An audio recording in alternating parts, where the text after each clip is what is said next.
हरे कृष्णा। श्रीमद् भगवद गीता की हमारी इस यात्रा में आइए आज 5वें अध्याय को समझते हैं। देखिए, पिछले अध्यायों में हमने कर्म की शक्ति और ज्ञान के मार्ग के बारे में जाना। अब हम कर्म योग के और भी गहरे रहस्य में उतरने वाले हैं, जहां भगवान श्री कृष्ण हमें एक अद्भुत रास्ता दिखाते हैं कि कैसे कर्म करते हुए भी कर्म के बंधन से पूरी तरह मुक्त रहा जा सकता है। तो इस अध्याय की शुरुआत होती है एक बहुत ही स्वाभाविक और गहरे सवाल से। एक ऐसा सवाल जो हम सबके मन में कभी ना कभी जरूर उठता है कि इस जीवन में, इस महाभारत में सही रास्ता आखिर है क्या?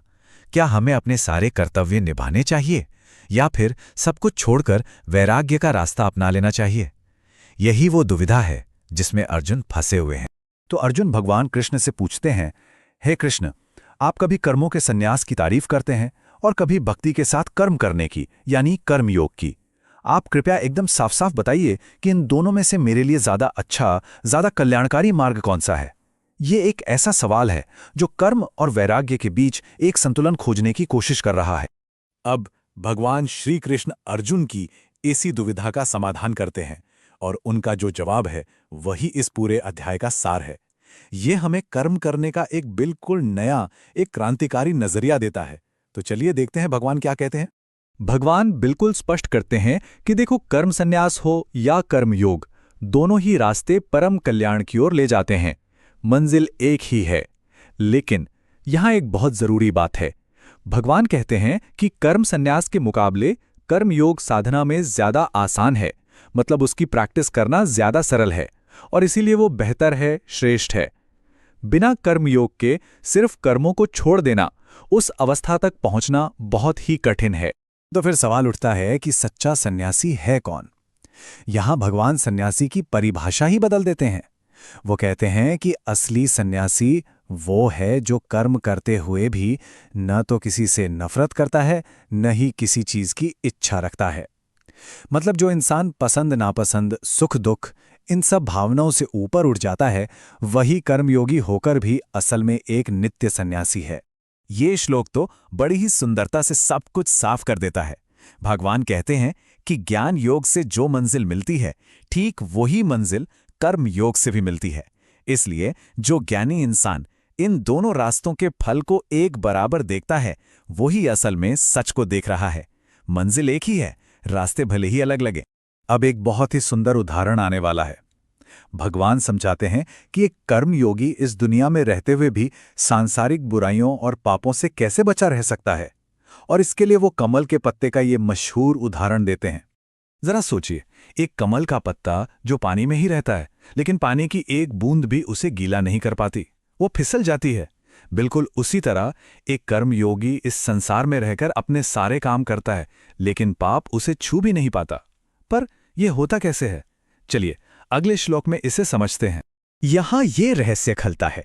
जो भी इंसान अपने सभी कर्मों को परमात्मा को समर्पित कर देता है और फल की इच्छा मतलब आसक्ति को छोड़ देता है, वो पाप से ठीक वैसे ही अछूता रहता है जैसे कमल का पत्ता पानी से। देखिए, कमल कीचड़ में ही उगता है पर हमेशा पवित्र और सुंदर बना रहता है। कर्मयोगी भी संसार में रहकर बिल्कुल वैसे ही निष्पाप रहता है। कर्म योग की प्रैक्टिस करने से सिर्फ हमारे कर्म ही नहीं बदलते, बल्कि हमारे देखने का नजरिया भी बदल जाता है। एक कर्मयोगी दुनिया को कैसे देखता है, उसका दृष्टिकोण पूरी तरह से ट्रांसफॉर्म हो जाता है। यह अद्भुत है। भगवान कहते हैं कि जो ज्ञानी पुरुष है वो एक विद्या और विनय से भरे ब्राह्मण में, एक गाय में, एक हाथी में, एक कुत्ते में और यहां तक एक चांडाल में भी एक समान रूप से परमात्मा को ही देखता है। उसकी नज़र बाहरी रूप रंग और समाज के बनाए भेदों से पार चली जाती है। वो हर जीव में बसी उस एक ही आत्मा को देखता है। इसी को कहते हैं समदर्शी होना, यानी सबको समान दृष्टि से देख। और इस समभाव का, इस समान दृष्टि का नतीजा क्या होता है? भगवान कहते हैं, जिनका मन इस समभाव में टिक गया, समझो उन्होंने इसी जीवन में जन्म मृत्यु के इस चक्कर को जीत लिया है। क्योंकि परमात्मा भी निर्दोष और सम है, इसलिए ऐसे लोग हमेशा परमात्मा में ही स्थित रहते। तो अब हम इस अध्याय के आखिरी और सबसे जरूरी हिस्से पर आते हैं। भगवान हमें बताते हैं कि कर्म योग के जरिए उस परम शांति को कैसे पाया जा सकता है जिसकी तलाश असल में हर कोई कर रहा है। तो ये है शांति का 4 कदमों वाला रास्ता।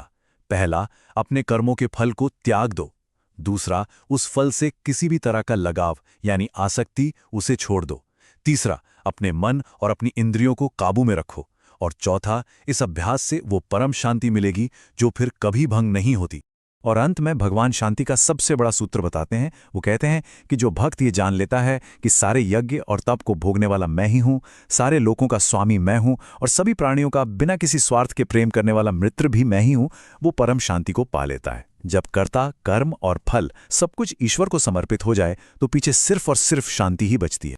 तो इस अध्याय की इन शिक्षाओं से एक सवाल मन में उठना बहुत स्वाभाविक है कि अगर हमें कर्म के फल की इच्छा ही नहीं रखनी, तो फिर कोई काम करने का मोटिवेशन कहाँ से आएगा? कोई मेहनत क्यों करेगा? इस गहरे सवाल का जवाब हमें अगले अध्याय में मिलेगा, जहां भगवान कर्म, अकर्म और विकर्म के रहस्य को और भी विस्तार से खोलेंगे। जानने के लिए हमारे साथ बने रहिएगा। हरे कृष्णा।